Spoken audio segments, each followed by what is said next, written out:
نحمده ونصلي على رسوله الكريم أما بعد فأعوذ بالله من الشيطان الرجيم بسم الله الرحمن الرحيم وما خلقت الجن والإنس إلا ليعبدون ما أريد منهم من رزق وما أريد أن يطعمون إن الله هو الرزاق ذو القوة المتين فإن للذين ظلموا ذنوبا مثل ذنوب أصحابهم فلا يستعجلون فويل للذين كفروا من يومهم الذي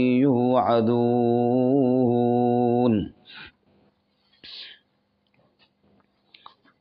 وما خلقت الجن والإنس إلا ليعبدون اور میں نے جن و انس کو کسی اور مقصد کے لیے پیدا نہیں کیا مگر صرف اس لیے کہ وہ میری عبادت کریں۔ ما ارید منہم من رزق، نہیں ارادہ رکھتا میں ان سے رزق کا، وما ارید ان یطعمون، اور نہ یہ میں ارادہ رکھتا ہوں کہ وہ مجھے کھلائیں۔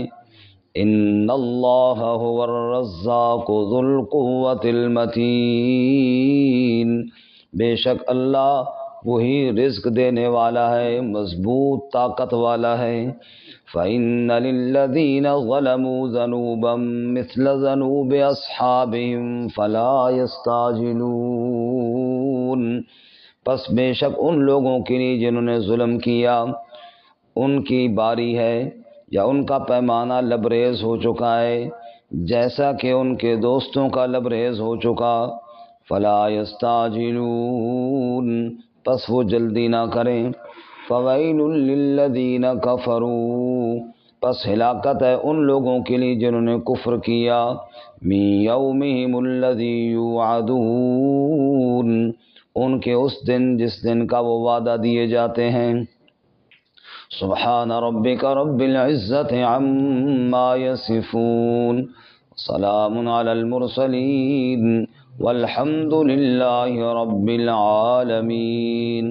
اللہم صل علی محمد وعلی آل محمد کما صلیت علی ابراہیم وعلی آل ابراہیم انک حمید مجید۔ اللہم بارک علی محمد وعلی آل محمد کما بارکت علی ابراہیم وعلی آل ابراہیم انک حمید مجید۔ معزز سامعین، سورۃ الذاریات آیت نمبر 56 سے لے کر 60 تک تلاوت کی ہیں۔ اللہ رب العزت ان کے مطابق صحیح بیان کی توفیق عطا فرمائے اور ہمیں قرآن و سنت پر عمل کرنے کی توفیق عطا فرمائے۔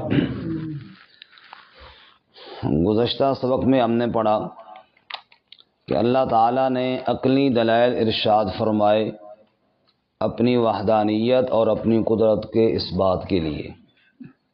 مثلاً آسمان کو بنایا تو اللہ نے اپنی قدرت سے بنایا۔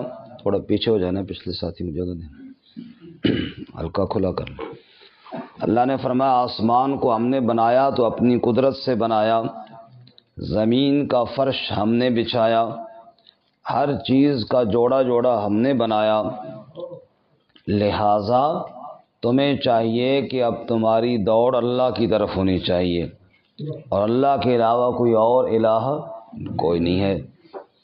آج کے سبق میں فرمایا کہ میں نے تو تمہیں پیدا ہی اپنی عبادت کے لیے کیا ہے، تمہاری تو تخلیق کا مقصد ہی میری بندگی ہے، تم جس مقصد کو بھلا چکے ہو، تمہاری دنیا میں آنے کی وجہ ہی یہی ہے کہ تم نے اپنے مالک کو راضی کرنا ہے۔ انسان کسی جگہ جائے کوئی کام کرنے، مثلا میں یہاں سے گیا لاہور، وہاں میں نے کسی دفتر میں کوئی فائل پہنچانی تھی، یہ میرا جانے کا مقصد تھا۔ اب وہاں میں نے کھانا بھی کھایا، وہاں میں نے واش روم بھی استعمال کیا، سائے میں بھی بیٹھا، یہ سب میری ضرورتیں تھیں، وہ کام میرا مقصد تھا جس کے لیے گیا تھا۔ دنیا میں کھانا بھی ہے، دنیا میں رہنا بھی ہے، دنیا میں پینا بھی ہے، یہ ساری چیزیں ہیں، لیکن یہ سب جو ہے یہ دنیا میں میری ضرورت ہے، میرا مقصد نہیں۔ مقصد اللہ کی عبادت کرنا ہے، مقصد اللہ کی بندگی کرنا ہے۔ اب عبادت میں بظاہر تو ہمارے ذہن میں یہی چیز جاتے ہیں، نماز پڑھی اللہ کی عبادت ہو گئی، روزہ رکھا، حج کیا، زکوٰۃ دیا، عبادت ہے۔ حالانکہ عبادت صرف انہی چیزوں کا نام نہیں، بندگی تو کہتے ہیں غلامی کو، بندگی کہتے ہیں غلامی کو۔ جیسے ایک آدمی نے کوئی غلام خریدا، اب وہ صرف یہ تو نہیں کہ جب اس کے دفتر کا ٹائم ہوگا یا جب اس کے کھانے کا ٹائم ہوگا تو وہ اس ٹائم ڈیوٹی کرے گا، باقی اپنی مرضی کرے گا۔ ایک ہوتا ہے ملازم اور ایک ہوتا ہے غلام۔ غلام 24 گھنٹے اس کے ماتحت ہوتا ہے، وہ جب اس کو کہے گا کہ یہ کام کرنا ہے اس نے کرنا ہے۔ گھر جائے گا تو پوچھ کر جائے گا، بازار جائے گا تو پوچھ کر جائے گا، بازار سے جو چیز خریدے گا وہ مالک سے پوچھ کر کے جائے گا، جو چیز بیچے گا وہ مالک سے پوچھ کر کے جائے گا۔ گویا کہ اپنی مرضی سے نہ وہ کہیں جا سکتا ہے نہ وہ کوئی کام کر سکتا ہے، سب کچھ کرے گا تو مالک کی مرضی سے کرے گا۔ اللہ فرماتے میں تمہارا مالک ہوں، میں تمہارا، تم میرے بندے ہو۔ مالک جو حکم دے گا بندے نے وہی کرنا ہے۔ بندہ اپنی مرضی سے کچھ بھی نہیں کر سکتا۔ بندہ تب ہی بنتا ہے جب اس کی زندگی کا ہر کام مالک کی مرضی اور منشا کے مطابق ہوگا۔ تو رب کہتا ہے یہ بات اگر تمہیں سمجھ میں آ جائے تو تمہاری زندگی کا مقصد پورا ہو گیا۔ اللہ تعالیٰ ہمیں سمجھنے کی توفیق عطا فرمائے۔ خلاصہ یہ نکلا کہ ہماری خوشی ہوگی، ہماری غمی ہوگی، ہماری تجارت ہوگی، ہمارے کاروبار ہوں گے، ہمارا اٹھنا، ہمارا بیٹھنا، ہمارا بولنا، چلنا پھرنا سب اللہ کی منشا کے مطابق ہوگا، تو یہ ہے ہماری کامیاب زندگی۔ اللہ ہمیں نصیب فرمائے۔ وَمَا خَلَقْتُ الْجِنَّ وَالْإِنسَ إِلَّا لِيَعْبُدُونَ، اور جن و انس کو میں نے کسی اور مقصد کے لیے نہیں بنایا، صرف اپنی ہی عبادت کے لیے بنایا ہے۔ معبود ایک ہے تو تم سب نے مل کر اللہ ہی کی عبادت کرنی ہے۔ دنیا میں انسان اپنی اولاد پہ خوش ہوتا ہے کہ یار مجھے اولاد مل جائے، کیوں کہ کل میں بوڑھا ہو جاؤں گا تو میرا سہارا بنیں گے، میری اولاد میرا سہارا بنے گی، یہ جب میں کمانے کی قابل نہیں رہوں گا تو یہ کمائیاں کر کے مجھے کھلائیں گے اور میرا سہارا بنیں گے۔ اسی طرح دوستوں کے ساتھ دوستی لگاتا ہے، یار مشکل میں کام آئیں گے۔ تو دنیا میں ہر بندہ دوسرے کے ساتھ کسی غرض کی وجہ سے کہ جناب وہ مجھے کھلائے گا، مجھے پلائے گا، میرے ساتھ تعاون کرے گا، میرا سہارا بنے گا۔ رب کہتے ہیں مجھے تو نہ کھلانے کی ضرورت ہے نہ مجھے کسی سہارے کی ضرورت ہے، میں تو تم سے کچھ بھی نہیں چاہتا۔ رب کہتے ہیں میں تو تم سے کچھ بھی نہیں چاہتا، مجھے تو کوئی ضرورت نہیں، نہ تمہارے کھلانے کی، میں تو کھانے سے ہی پاک ہوں۔ جیسا کہ سورۃ الانعام میں فرمایا وَهُوَ يُطْعِمُ وَلَا يُطْعَمُ، سب کو کھلاتا ہے خود کھاتا ہی نہیں ہے۔ میری ذات تو وہ ذات ہے اور میری تو کوئی مجبوری نہیں تم سے کہ جناب میں کہوں کہ تم میرا فلانا کام کرو گے یا میرا سہارا بنو گے۔ سہاروں کی تو تمہیں ضرورت ہے، مجھے ضرورت نہیں ہے، لہذا میری بندگی کرو گے تو اسی میں کامیابی تمہاری ہے۔ کیا فرمایا؟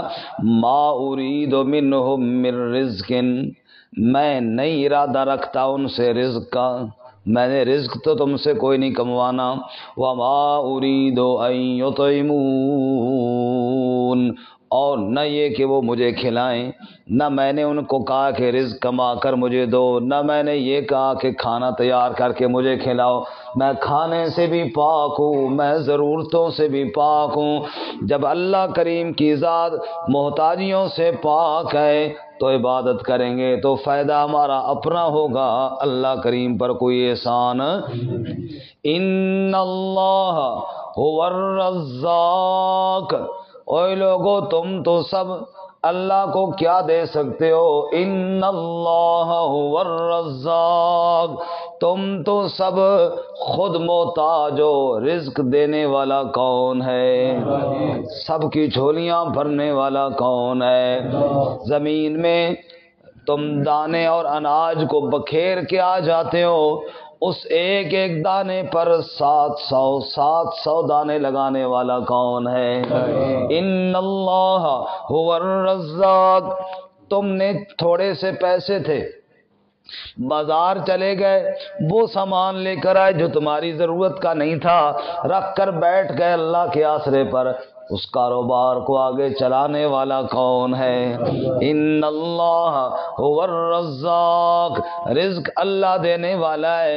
اگر لوگوں کے ہاتھوں میں رزق ہوتا تو کوئی کسی کو بھوکا مار کے رکھ دیتا، یہ تو اللہ تعالیٰ نے اپنے ہاتھ میں رکھا ہے، جس کو چاہتا ہے جتنا رزق عطا فرماتا ہے۔ رزق پر کس کے پلتے ہے شاہ و گدا، مسند آرا بزم عطا کون ہے؟ سب کا داتا ہے تو، سب کو دیتا ہے تو، تیرے بندوں کا تیرے سوا کون ہے؟ ان اللہ هو الرزاق، سب کی روزی کا انتظام کرنے والا کون ہے؟ ذو القوت المتین، اور بڑی مضبوط طاقت والا ہے، بڑی مضبوط قوت والا ہے۔ جب سے یہ کائنات بنی ہے تب سے دے رہا ہے، دیتا رہے گا، قیامت آ جائے گی، لینے والے ختم ہو جائیں گے، میرے رب کی قوت اور رزاقیت میں کمی نہیں آئے گی۔ فَإِنَّ لِلَّذِينَ ظَلَمُوا ذَنُوبًا مِثْلَ ذَنُوبِ أَصْحَابِهِمْ، اب وہ لوگ جو اللہ کو رازق نہیں مانتے، نعوذ باللہ، وہ بد نصیب جو اللہ کی عبادت نہیں کرتے، وہ لوگ جو اللہ کی وحدانیت پر یقین نہیں رکھتے، فرمایا وہ بڑے ظالم ہیں، ان سے بڑا ظالم اور فَإِنَّ لِلَّذِينَ ظَلَمُوا، ان ظالموں کے لیے ذنوبًا، ذنوب کہتے ہیں بھرے ہوئے ڈول کو، جو ڈول بھر جائے نا کنویں میں، پہلے دور میں وہ ابھی بھی بہت دیہاتوں میں ہے کہ وہ جناب وہ چکی سی چلتی ہے، پھرتا ہے، اور ڈول خالی ڈول آ رہے جا رہے اور بھرے ہوئے آ رہے، خالی ڈول آ رہے اور بھرے ہوئے آ رہے ہیں، جو ڈول بھر جاتا ہے پھر وہ کنویں میں نہیں ٹھہرتا، وہ باہر نکلتا ہے۔ اللہ تعالیٰ فرماتے ہیں ظالموں کا ڈول اب بھر چکا ہے، مطلب یہ ہے کہ انہوں نے بہت کفر کر لیا ہے، جو انہوں نے بدعمالیاں کرنی تھی کر لی ہیں، اب اس ڈول نے خالی ہونا ہے، مطلب یہ کہ اب دنیا کو چھوڑ کر عذاب کی بھینٹ چڑھنا ہے ان ظالموں نے۔ فَإِنَّ لِلَّذِينَ ظَلَمُوا، بے شک ظالموں کے لیے ذَنُوبًا مِثْلَ ذَنُوبِ أَصْحَابِهِمْ، ان کے ڈول بھر چکے ہیں، پیمانے لبریز ہو چکے ہیں، ان کی باری پوری ہو چکی ہے، مثل ذنوب اصحابہم، جیسا کہ ڈول بھر چکے تھے ان کے دوستوں کے، اور پہلے کافروں کے، جیسے کہ ان کے پیمانے لبریز ہوئے، کسی پر چیخ کا عذاب آیا، کسی پر پتھر برسے، کسی کو غرق کر دیا گیا، ایسے ہی ان کے پیمانے بھی لبریز ہو چکے ہیں۔ پوچھتے ہیں کہ عذاب کب آئے گا؟ فلا یستعجلون، ان سے کہو جلدی نہ مچاؤ، بس عذاب آنے والا ہے، جلدی نہ مانگو، عذاب آنے والا ہے۔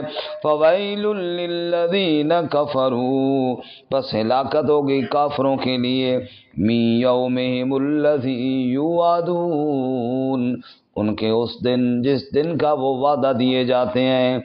موت آئے گی تو بڑا خطرناک دن ہوگا، قیامت آئے گی تو بڑا ہولناک منظر ہوگا۔ اللہ تعالیٰ ہمیں موت کے وقت اور اسی طرح محشر کے دن رسوائی اور ذلت سے محفوظ فرمائے۔ وآخر دعوانا ان الحمد